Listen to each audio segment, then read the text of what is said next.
What actually happened to Phone Guy? The first human voice we ever heard in FNaF.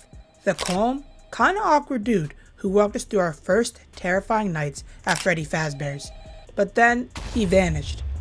No explanation, no closure, just some creepy sound and static. So, why does it matter? Well, maybe it doesn't, unless it actually really does. Because after digging through the game, the lore, and a very weird book, I've uncovered something that might finally explain the dark truth behind Phone Guy's past and his death. So, who was Phone Guy? In the games, we know almost nothing about him. Fans have dubbed him Ralph thanks to The Week Before, a semi-canon interactive book written by Scott Cawthon himself, about the week before our first shift at Freddy's. But even without the book, we know a few key things.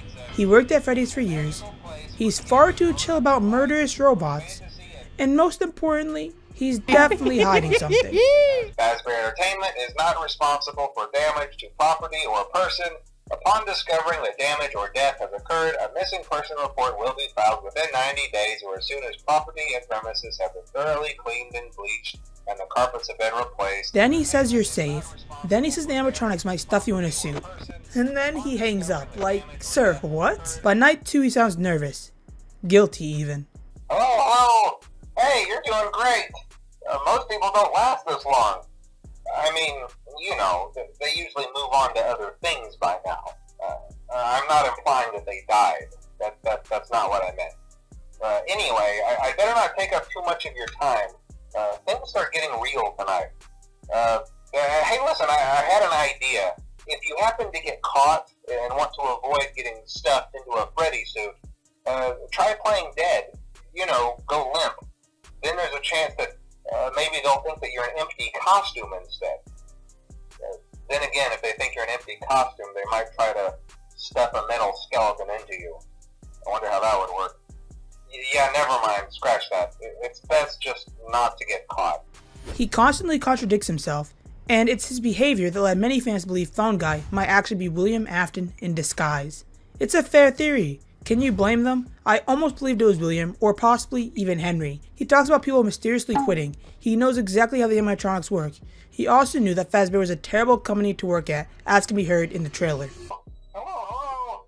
Well, if you're hearing this, then chances are you've made a very poor career choice. What innocent man actually says this? But here's the thing, if he was Afton, why would he tell us to check the animatronic suits in the back room on night 4? From all the lore we know, that's where the missing bodies are.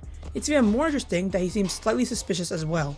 So, why help us at all? That's where The Week Before comes in, a choose-your-own-adventure book where we follow Ralph, aka Phone Guy, for the days leading up to his death. Yes, he dies. In the canon ending, Ralph must die to collect a special item and restart the week, where you can then get the canon ending night 4, where he then dies again.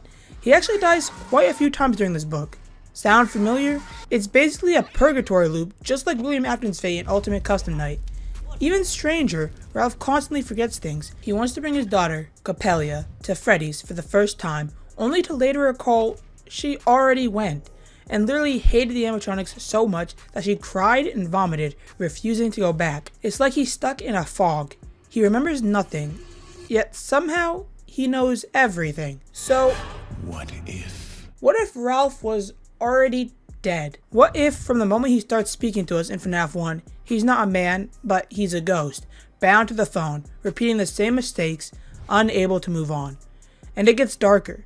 In the book, Fazbear Entertainment knows where he lives. They've even called his house. If you try to dial home during the story, no one picks up, and Ralph immediately regrets giving them his number. So here's my theory. Ralph was a fan. He loved the animatronics. He loved them so much that he became friends with the founders, William and Henry, securing himself a job. But then FNaF 1 rolls around and Henry has mysteriously disappeared and strange things start happening.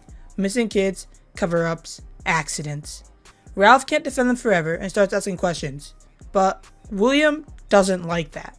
So he buys Ralph's silence with threats. And then something happens to Ralph's daughter. We don't know exactly what, but Copelia might be a reference to Copelia, a ballet about a dancing doll in 1980 that steals a man's attention and nearly costs him his life. Now, is this relevant? Well, normally I'd say no, but knowing Scott Cawthon, honestly, probably. Only one dancing doll in the FNaF universe that I know of. Yes, Ballora. What if Coppelia was a victim? Maybe at sister location. We know multiple children died there. We know Elizabeth died there.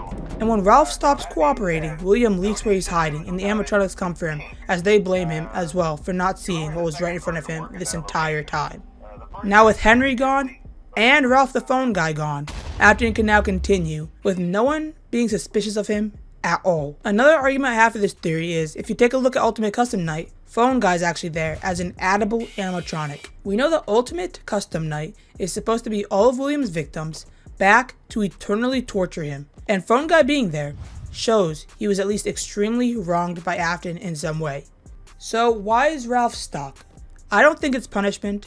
I think it's guilt. He knew something was wrong. He defended the company anyway. He loved the place so much he blinded himself to the danger, even when it hurt his own daughter. That's why his lines are so contradictory. That's why his advice doesn't make any sense. That's why he's always panicking, but never leaves. He's trying to help us, or himself more likely, but he's too late to help himself. Ralph isn't William, but he isn't completely innocent either. He's just stuck, caught in a loop of guilt, fear, and regret, trying to do one thing right before he fades away completely. And the next time you hear that familiar voice on your phone, just remember, he might be calling out to you from the other side. Is Ralph a victim, a villain, or something in between? And what do you really think happened to his daughter? Speaking of Ralph, however, his favorite animatronic actually happens to be Foxy, and Foxy is missing in Security Breach. Click the video on screen to figure out what actually happened to Foxy.